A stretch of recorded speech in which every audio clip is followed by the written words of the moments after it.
이 유대인들의 격언을 보게 되면은 여인들을 칭찬하는 그런 어떤 구절들이 꽤 많이 있습니다. 또 특별히 또 이 여인들의 어떤 특성들을 꼬집는, 그러면서 칭찬을 하는 그런 어떤 격언들이 사실은 꽤 많이 있습니다. 특별히 유대인들의 미시나에 보면 또 이런 그 중에 이런 글이 있습니다. 하나님께서는 남성보다 여인에게 더 많은 지혜를 주셨습니다. 남자분들 동의하시나요? 별 동의가 없으신가요? 다시 읽어드릴까요? 하나님께서는 남성보다 여인에게 더 많은 지혜를 주셨습니다. 우리 여전도회 회원 여러분 행복하시지요? 또한 여인은 자신에 관한 분별이 있으며 외적으로 나타나지 않을 때라도 자신의 계획을 잘 처리합니다. 여인은 말하면서도 물레를 돌립니다. 이건 맞는 것 같아요. 말하면서도 물레는 기가 막히게 잘 돌리는 것 같아요. 예. 거위는 머리를 숙이고 거리를 걸어도 주위를 살피는 것처럼 말입니다. 두 가지, 세 가지를 동시에 할 수 있는, 그러면서 말을 할 수 있는 탁월한 어떤 특성들을 꼬집고 있는 거지요. 그리고 또 이 유대인들의 탈무드에 보게 되면 여인의 특성으로서 여인들은 다정다감하다, 이런 특성을 꼽고 있습니다. 아마도 남성과 비교해서 그런 이야기들을 하는 것 같습니다. 그런데 이 다정다감한 마음에 이런 해석을 붙입니다. 여인들에게 인정이 많다.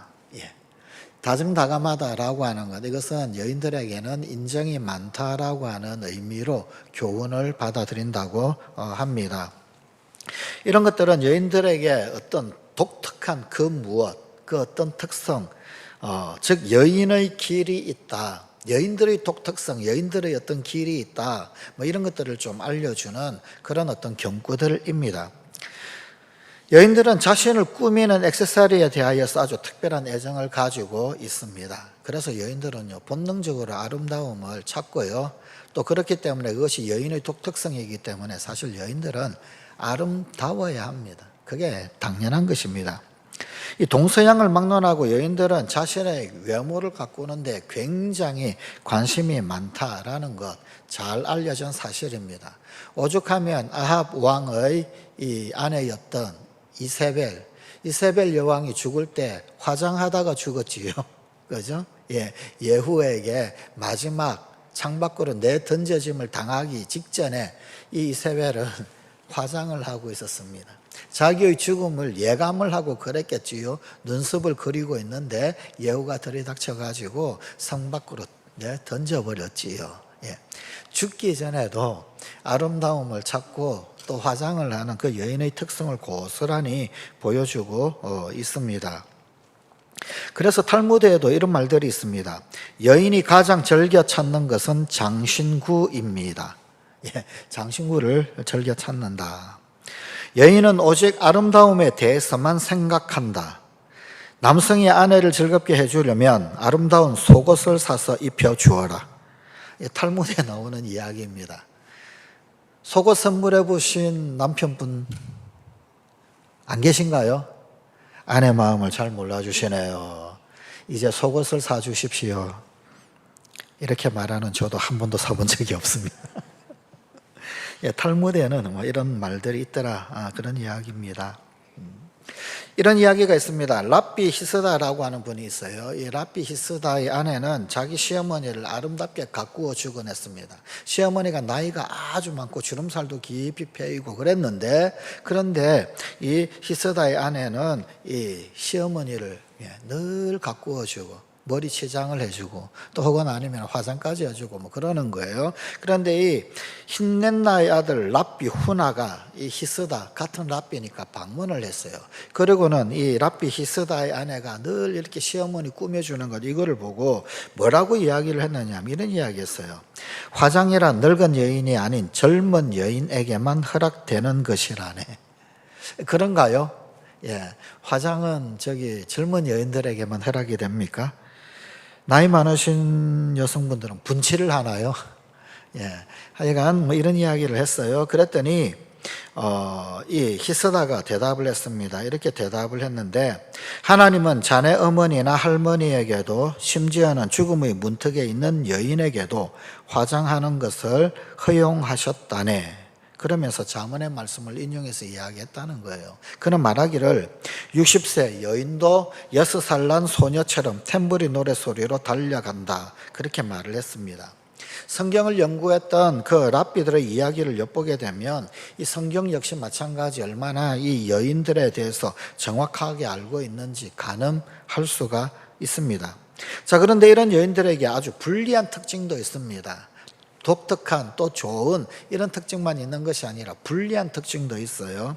한 가지가 있다 그러면은요, 그것은 신비한 것에 대해서 굉장히 미혹이 잘 된다, 이런 특성도 있습니다. 탈무드의 비유들에 이런 것들이 있어요. 여인들은 무녀들에게 쉽게 미혹받는다. 여인들이 많이 모이면 모일수록 무녀들도 많아진다. 왜냐하면 각자가 미혹되는 무녀가 있기 때문이다. 심지어 이런 말도 있습니다. 대부분의 여인들은 무녀들에게 쉽게 영향을 받는다. 사실 이런 말들은 그냥 막 나온 건 아니고요. 이 성사학자들이 연구를 하면서 출애굽기에 있는 말씀 가운데 22장 18절, 출애굽기 22장 18절을 해석을 하면서 주석한 말들이에요. 그럼 출애굽기 22장 18절은 뭐라고 말씀을 하고 있느냐? 너는 무당을 살려두지 말라라는 말씀입니다. 사실은 무당을 다 없애라라는 말씀인데 이거를 파고 연구를 하다가 무당이 왜 있느냐, 무당이 왜 생기고 왜 많아지느냐, 그거 보니까 여인의 독특한 특성하고 연관이 있더라. 이 학자들이 이거를 발견을 한 거예요. 그리고는 이렇게 주석을 해놓은 것입니다. 이 여인들이 쉽게 신들로부터 영향을 받을 수 있기 때문에 이 성경이 말씀을 하고 있더라, 그런 것입니다. 그 예를 하와를 통해서 찾을 수가 있습니다. 하와는 하나님의 말씀과 뱀의 말씀 그 사이에서 갈팡질팡했습니다. 갈등을 하였을 것입니다. 누구의 말을 들을 것인가? 하와는 결국은 뱀의 말에 미혹이 됩니다. 그리고는 하나님 말씀을 버리고 말았습니다. 여인들은 신비한 것, 조금 신기한 것, 그런 것 바라보면 이 남자들보다 좀 더 쉽게 미혹을 받는 것 사실입니다. 그러나 이 유혹을 이길 수 있어야 합니다. 그래야 하나님을 볼 수 있습니다. 여인들이요, 유혹을 이기십시오. 물리치십시오. 일어나 하나님을 보십시오. 신비한 것이 아니라 하나님을 보십시오. 하나님께서는 사람을 남자와 여자로 창조하셨어요. 그리고 아름다운 동산 그 에덴에 살게 하셨습니다. 하나님은 그 동산 안에 있는 모든 것들 다 다스리는 권세와 아울러서 모든 것을 누리며 살 수 있도록 큰 복을 주셨습니다. 바로 오늘 우리에게 주신 하나님의 말씀 창세기 1장 27절 28절입니다. 다시 읽어드리면 이러합니다.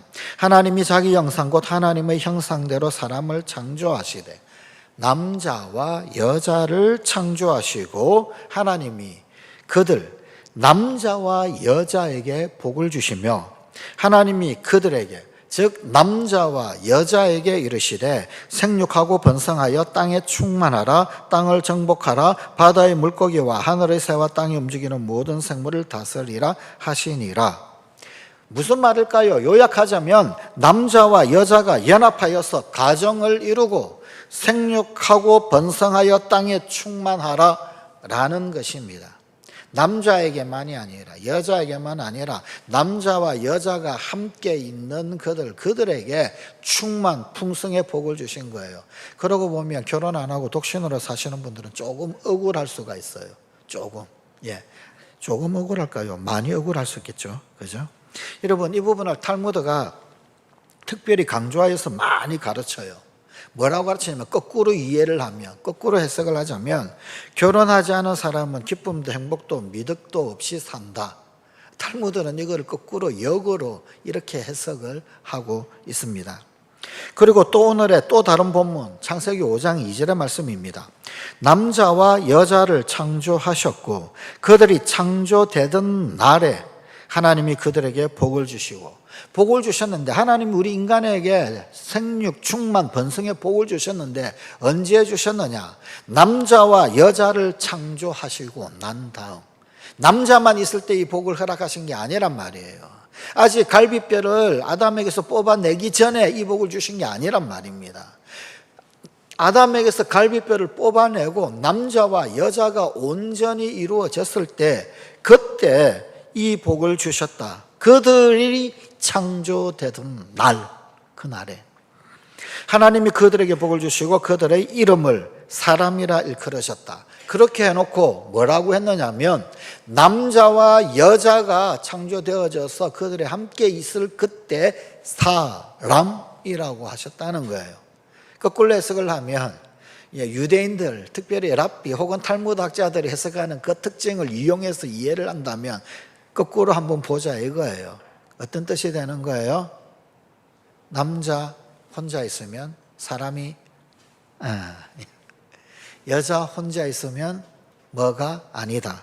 뭐 이런 어떤 의미가 되어지더라. 그런 이야기입니다. 우리에게 시사하는 바가 사실은 굉장히 많이 있죠. 남자와 여자가 연합할 때, 그때 비로소 온전한 사람이 되는 것입니다. 남편 여러분, 아내와 연합할 때, 죄송하지만 그때 사람입니다. 아내 여러분 마찬가지입니다. 남편과 연합할 때 그때 사람입니다. 우리가 가정이라고 할 때 특별히 남편의 가정은 아내입니다.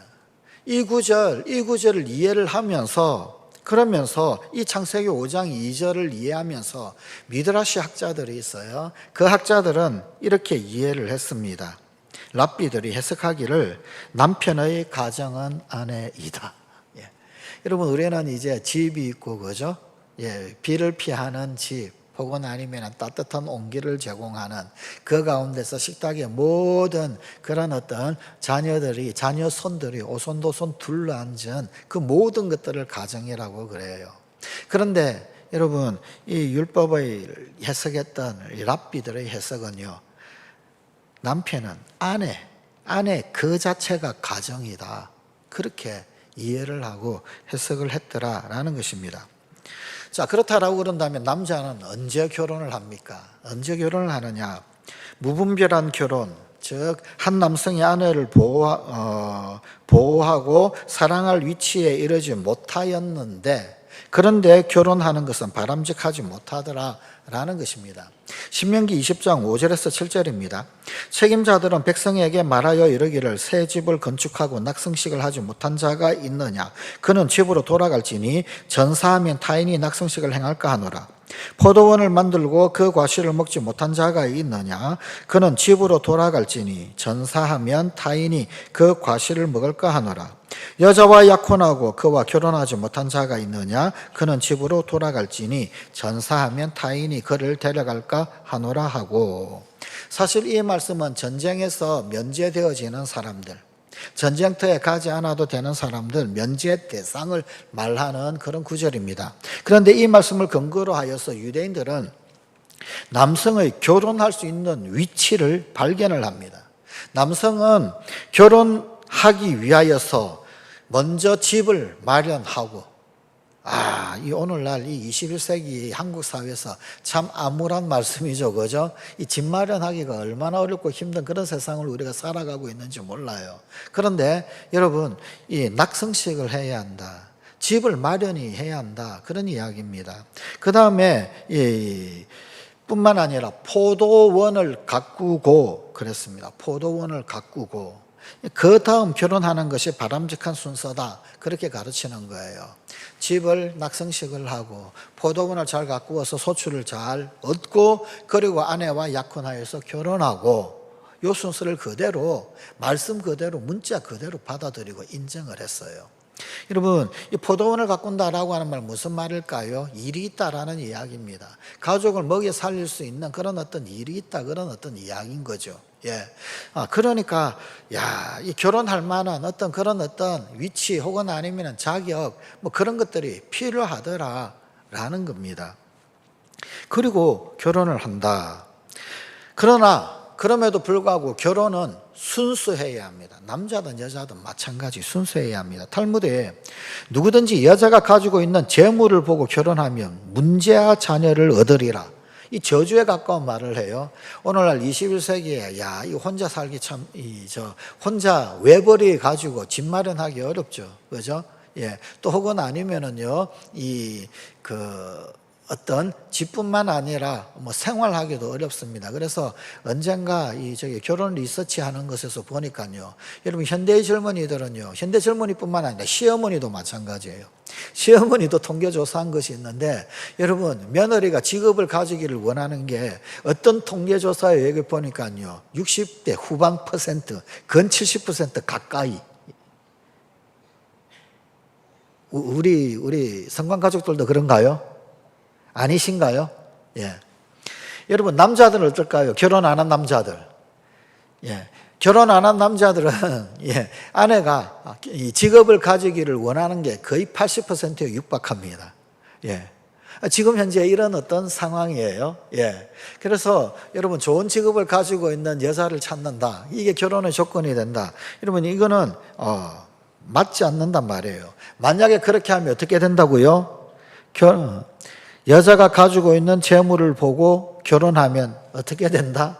문제와 자녀를 얻으리라. 문제와 자녀를 얻으리라.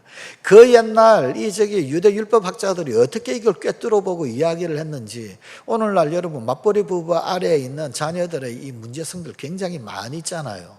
몇천 년 전에 도대체 이 학자들은 뭘 이걸 꿰뚫어 보고 이런 이야기를 했는지 잘 모르겠어요. 하여간 여러분 어떤 조건을 달고 어떤 경제적인 조건이라든지 어떤 혹은 아니면 사회적 지위라든지 그런 것들 결혼에 있어서는 그 모든 것들이 전부 다 도외시 된다는 거예요. 오직 순수성이 사실은 필요하더라라는 것입니다. 그래서 유대인들은 재물을 보고 결혼하면 문제와 자녀를 얻는다. 이 말을 순수한 사랑으로 결합한 결혼이 아닌 다른 목적을 가지고 결혼하는 것, 그것은 부정한 결혼이다 라고 이해를 했습니다. 이것이 율법 해석이에요.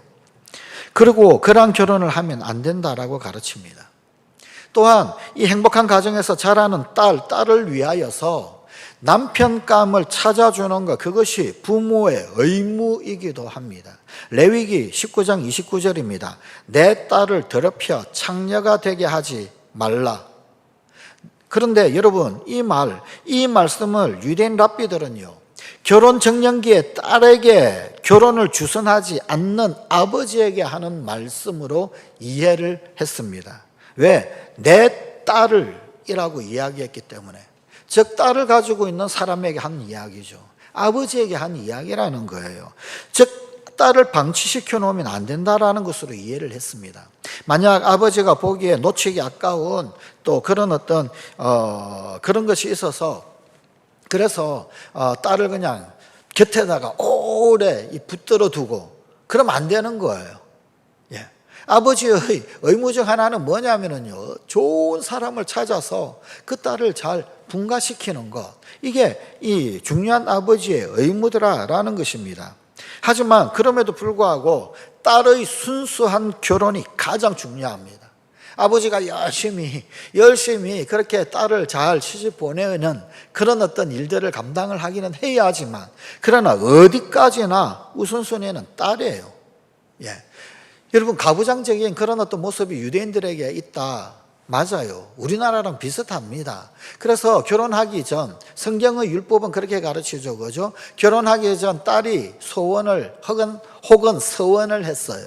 하나님 앞에 소원을 아뢰거나 서원을 했어요. 그런데 아버지가 그거 무효화시킬 수 있잖아요. 아니라고. 그죠? 예. 그만큼 아버지의 권한이 막강했습니다. 그러나 그럼에도 불구하고 결혼에 관한 우선순위는 딸에게 있었어요. 딸이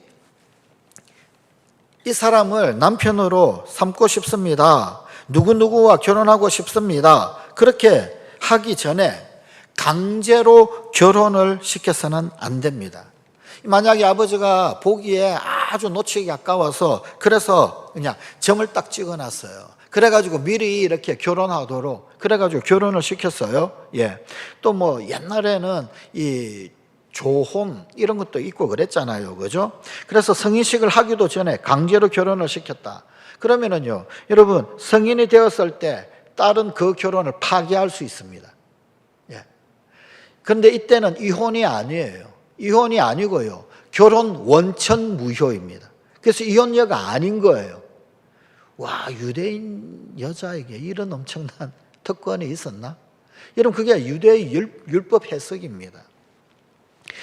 순수한 결혼을 위해서 그렇습니다. 순수한 어떤 조건이나 혹은 아니면 어떤 자격을 갖추어서 그래서 결혼하는 것, 그런 것이 아니고요. 예.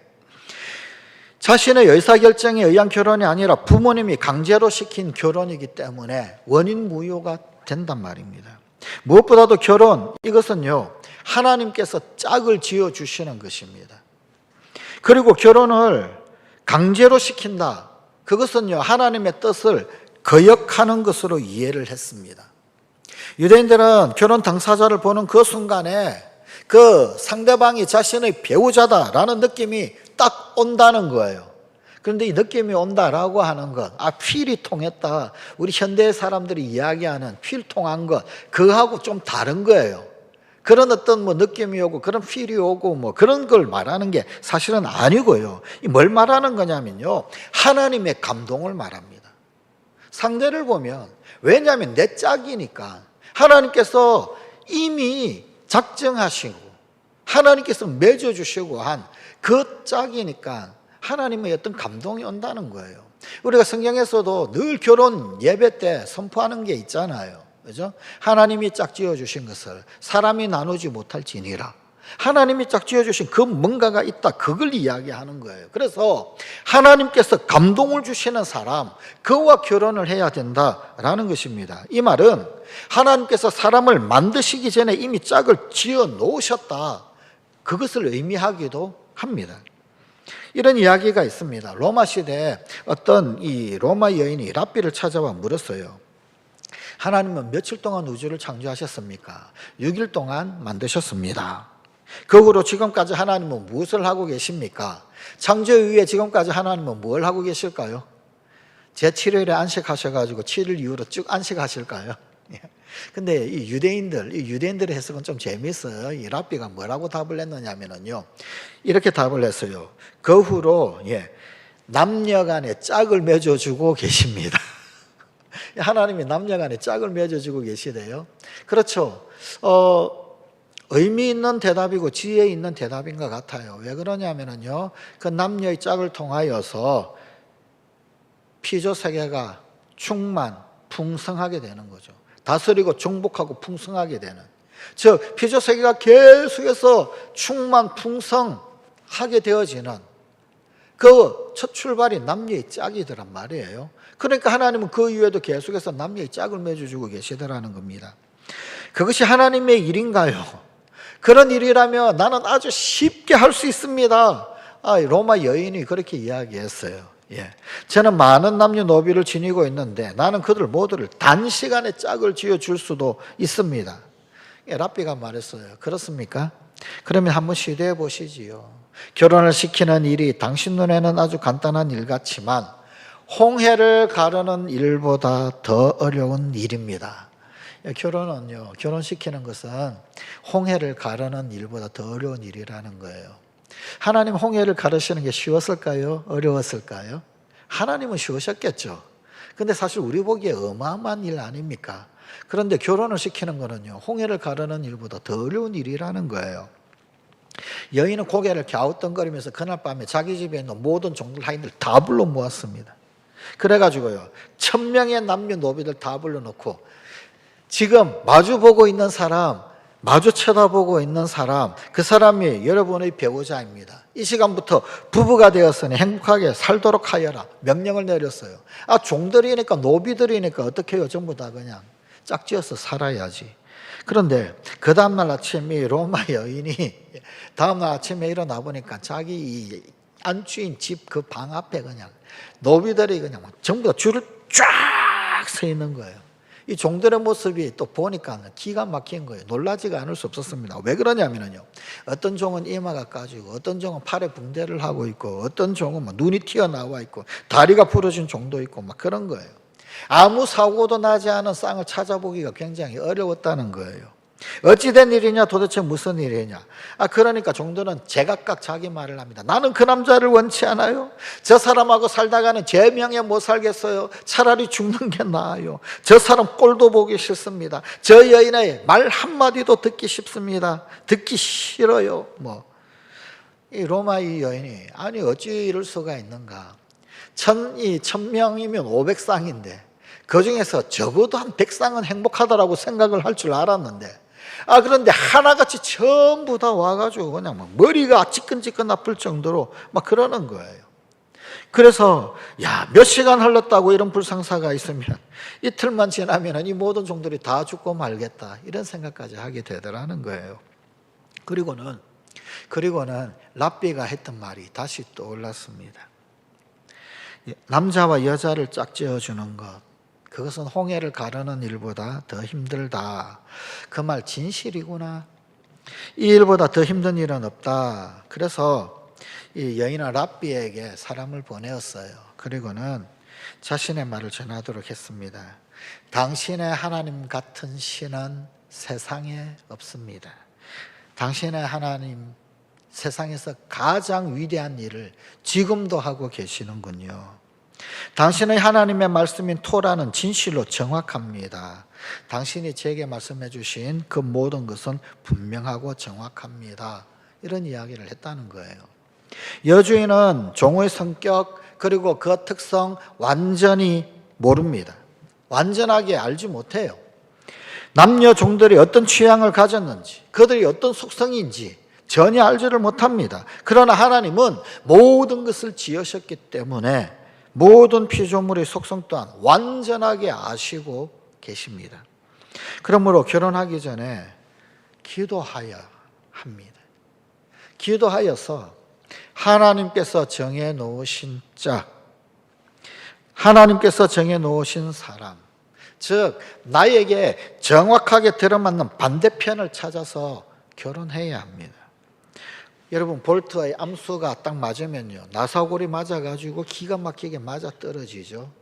마치 이 볼트 암수가 딱 맞아 떨어지는 것처럼 하나님께서는요, 남자의 딱 맞는 갈비뼈, 남자의 그 빈 곳에 딱 맞는 그 공간, 창조하신 하나님이 예비하시고 준비하십니다. 그래서 기도해야 합니다. 결혼의 가장 중요한 것은요, 여러분, 기도라는 말입니다. 재력도 아니고 지식도 아니고 재물 조건도 아니고 기도입니다. 오늘날 현대인들은 결혼을 위하여서 기도를 그렇게 옛날처럼 많이 하지 않는 것 같아요. 기도의 가치를 폄훼하는 것 같아요. 제가 어렸을 때만 하더라도 수련회 때 아주 그냥 늘 강사님에게 듣던 기도 제목 중 한 가지는 뭐냐면 미래의 배우자를 위하여 기도하라. 한 번쯤 다 들어보셨죠? 수련회 가면은 한 번쯤은 들어보셨죠? 그런데 요즘 수련회는요, 그런 이야기가 없는 것 같아요. 저는요, 이 이야기를요, 중학교 1학년 수련회부터 해가지고 고등학교 3학년 졸업할 때까지, 대학 다니는 청년부 때까지 강사님에게 수련회 그 어느 타이밍에 한 번은 이 이야기를 들었던 것 같아요. 이 이야기를. 그런데 그렇게 들었음에도 불구하고 이 젊은이들이 그 기도를 하지 않죠. 더 문제죠. 그런데 현대사회에서는 더 이상 이런 기도 제목을 잘 가르쳐 주지를 않는 것 같아요. 여러분, 부부는 암수 볼트가 정확하게 맞아떨어지듯이 그렇게 딱 맞아떨어질 때 그때 온전한 하나 되는 겁니다. 성경에서 말하는 연합이라고 하는 의미는 바로 그런 의미입니다. 그리고 그때 아름다운 가정, 행복한 가정, 하나님께서 기뻐하시는 가정을 이룰 수 있습니다. 평생을 함께할 배우자를 선택할 때 신중해야 합니다. 한 사람을 배우자로 결정하기에 앞서서 하나님 앞에 기도가 쌓여야 하는 거예요. 하나님 앞에 기도하면서 하나님께서 나의 배필로 유일하게 창조한 사람인지 주의하여서 보아야 합니다. 한눈에 반하여 남편이나 아내로 삼는 것이 아니라 기도하여 배필을 맞아야 합니다. 불붙는 감정이 아니라 하나님 주신 감동으로 배필을 맞아야 합니다. 남자와 여자가 만나서 자신의 집을 떠나 연합을 이루는 것, 이것은 하나님이 정하여 놓으신 창조의 질서입니다. 하나님께서 창조하여 사람에게 허락하신 그 모든 것을 누리는 삶, 즐기는 삶, 나누는 삶 통해서 아름다운 공동체 이루어가는 것, 그것이 바로 결혼입니다. 남자와 여자가 각자 자신의 가정을 떠나서 결혼하여서 연합을 이루는 공동체는 새로운 가정의 창조입니다. 그래서 가정을 이룬다라고 하는 이것은 하나님의 창조 사역에 동참하는 것입니다. 얼마나 놀라운 일입니까? 하나님께서 가정을 창조하실 때 그때 복을 약속하셨어요. 그리고 창조하셨잖아요. 남자와 여자 그들에게 복을 주시고 생육하고 번성하고 충만하라고. 그래서 가정은 하나님 창조의 신비의 결정판입니다. 그런데 현대인들은 이 중요도를 잘 모르는 것 같아요. 등한히 하는 것 같아요. 더더군다나 오늘날 결혼하지 않고 사는 사람들이 점점 많아지죠. 영원히 하나님의 창조 신비하고는 관계없이 그냥 그렇게 살아가려고 하는 거죠. 이것이 영적으로 신앙적으로 특별히 우리 그리스도인들에게는 얼마나 소중하고 중요한 것이냐. 하나님께서 약속하신 바로 그 복이 새로운 가정에 그대로 임하게 되더라. 이 아름다운 복을 주시기 위해서 하나님께서 새로운 가정에 성경을 가르칠 의무를 주셨어요. 하나님의 축복을 누리기 위해서 결혼을 한다.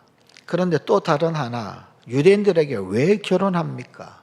결혼의 목적이 무엇입니까? 질문하면 자녀들이 하나님께서 허락한 복을 누리는 사람을 살 수 있도록 그렇게 하기 위해서 결혼하는 거죠.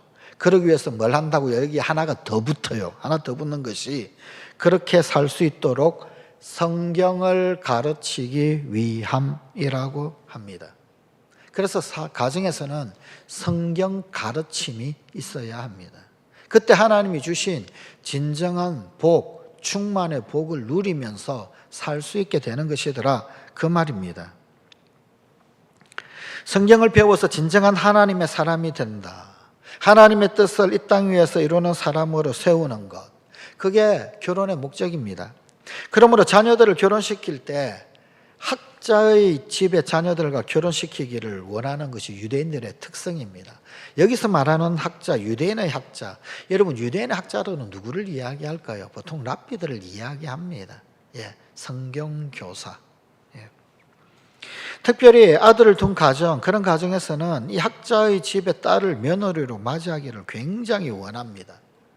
왜냐하면 결혼의 이상과 목적은 하나님께서 말씀하시는 그대로 생육하고 번성하는 것, 그리고 자녀들에게 하나님의 말씀인 성경을 가르치는 것이기 때문입니다. 그래서 어렸을 때부터 성경학자의 집에서 아버지에게 하나님 말씀을 배웠을 그 딸, 그는 고스란히 또한 그의 자녀들에게 하나님 말씀을 가르치는 어머니가 될 것이다, 그런 기대입니다. 결혼은 하나님 앞에서 굉장히 신성한 연합입니다. 뿐만 아니라 하나님의 보좌로 초대받는 것입니다. 유대인들이 사용하는 결혼이라고 하는 단어가 있습니다. 오늘날에도 이 말을 씁니다. 키두신이라는 말을 씁니다. 그런데 이 키두신, 히브리어 공부한 사람은 조금 이 어디서 들어본 듯한 이야기인데 이런 생각 들 거예요. 우리 목사님들은요, 어디서 많이 들어본 이야기일 텐데. 맞습니다. 카도시, 키두신, 카도시, 히브리어로 쓰면요 동일한 글자를 써요. 발음만 다르지. 카도시라고 하는 말 같은 어원입니다. 무슨 말이냐? 카도시는요 신성, 거룩, 구별이라는 뜻입니다. 특별히 하나님의 영광을 드러내는 거룩을 뜻할 때 카도시라고 하는 말을 씁니다. 그런데 그 하나님의 지극한 영광에 쓰는 그 말이 결혼이라고 하는 말이 동일하게 쓰입니다. 키두신. 그만큼 결혼은 하나님의 신성이 나타나고 하나님의 거룩이 나타나고 하나님의 영광이 나타나는 거룩한 것이더라 라는 것입니다. 결혼이라고 하는 단어, 이 단어를 이렇게 부르는 이유를 설명한 해석, 유대인들의 해석이 있습니다. 결혼으로 연합한 남편과 아내는 자신의 배우자를 지성소에 바쳐진 제물처럼 세상으로부터 구별하여야 한다. 이것은 부부 서로 간의 엄격한 순결을 암시하는 것입니다. 부부는 자신의 배우자가 하나님의 사람이다 라는 이 사실을 절대 잊어서는 안 됩니다. 하나님께서 나에게 허락하신 아름다운 분복이 남편이요 아내입니다.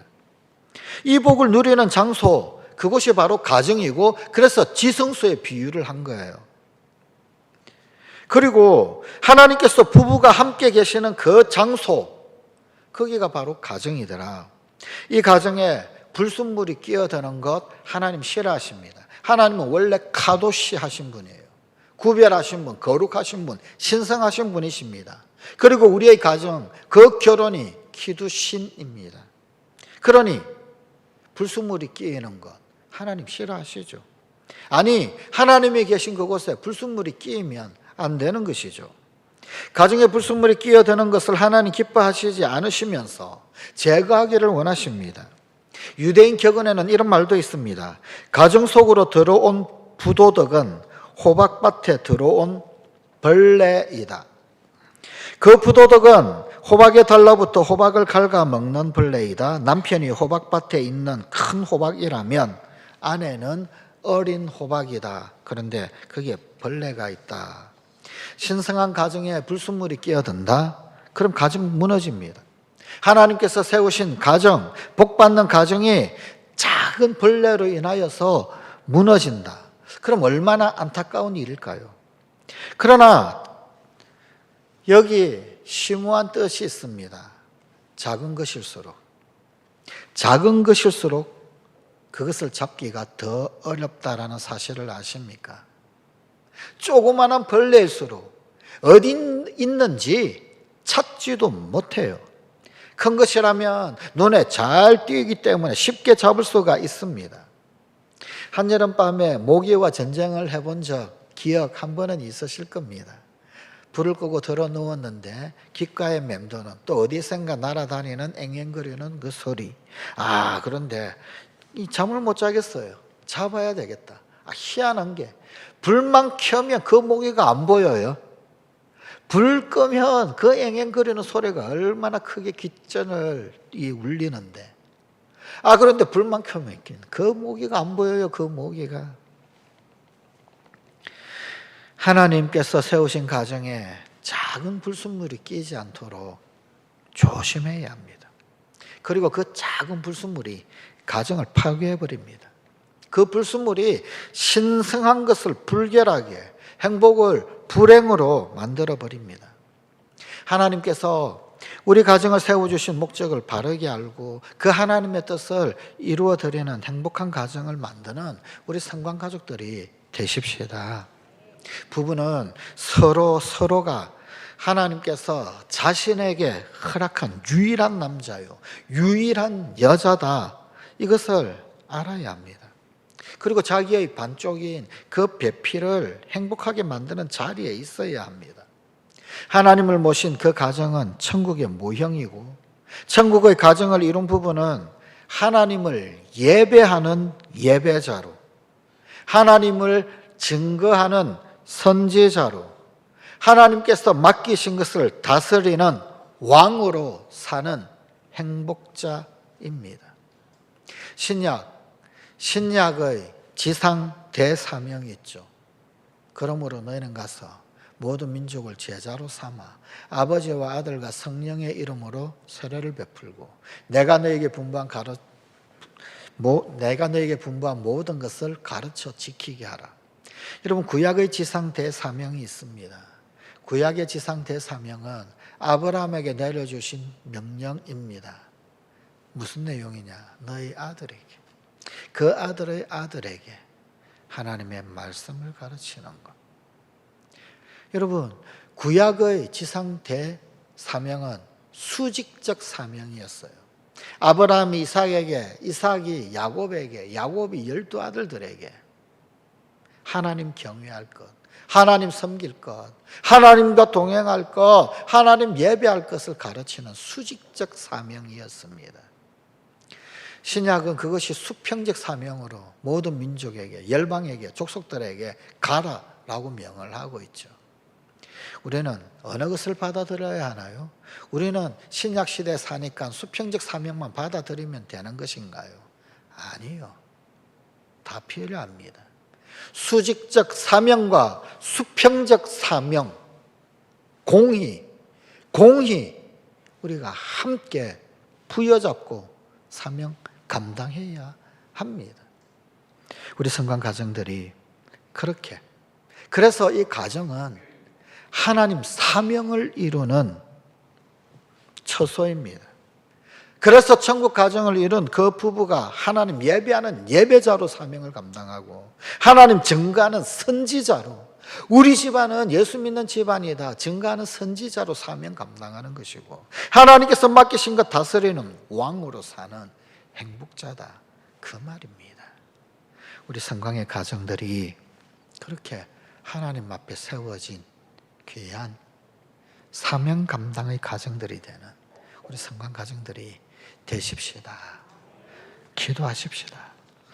아버지 하나님, 여인의 길, 그리고 결혼, 그런데 그 가운데 하나님 앞에 지극한 사명이 숨겨져 있고, 하나님의 거룩이 숨겨져 있고, 하나님의 어마무시한 축복이 숨겨져 있는 그 사실, 외면하고 혹은 모른 채 하고 혹은 아니면 깨달아 알지 못하고 살아가게 만드는 현대 사회임에 우리가 참으로 가슴치며 후회하며 몰랐음을 안타까워합니다.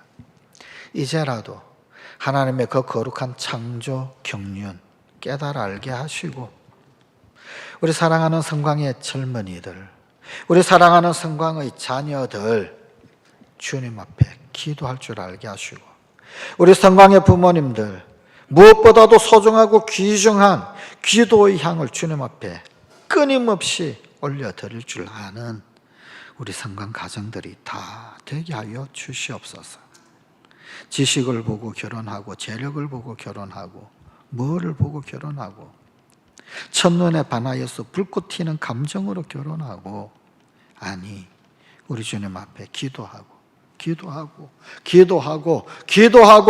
그 기도 쌓여 주님의 거룩을 맛보고 주님의 충만을 누리는 우리 사랑하는 성광 젊은이들 자녀 손들이 반드시 되게 하여 주시옵소서.